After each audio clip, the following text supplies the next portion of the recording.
Hi, this is Leah from Imagine DIY, and I wanted to show you today how to make this super easy invitation. This one will literally only take you a few minutes to make.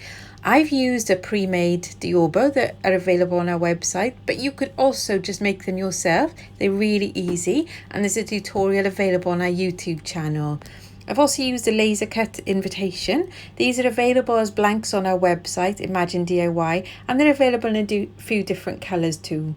So we're just going to take the laser cut blank invitation, and as you can see, I've pre-printed the invitation panel. So for this, I've just taken a piece of pale grey card and I've printed the wording onto it. The templates are available on our website, so you literally just have to enter the wording you want and print them.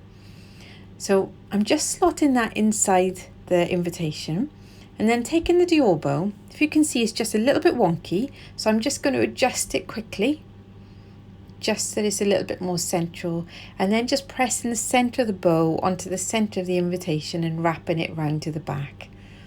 And then just going to use a glue gun just to run a small line of glue just across the back of the ribbon there.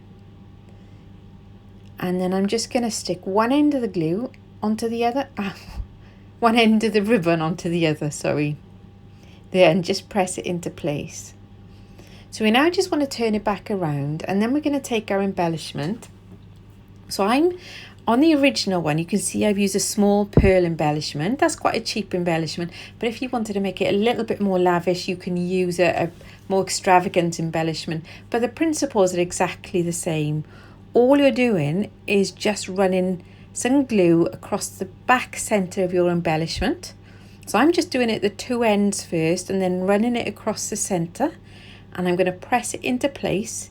You need to be careful with this, that you stick it exactly in the centre of the ribbon. There you go. And that is your invitation made. So you can see it does look a lot more extravagant if you use a bigger embellishment, but it looks really chic if you use a smaller one too. So why not give it a go? All the instructions, downloadable templates, products are available on our website, imaginediy.co.uk, and don't forget to subscribe to our YouTube channel for more great ideas. Thanks for watching. Bye.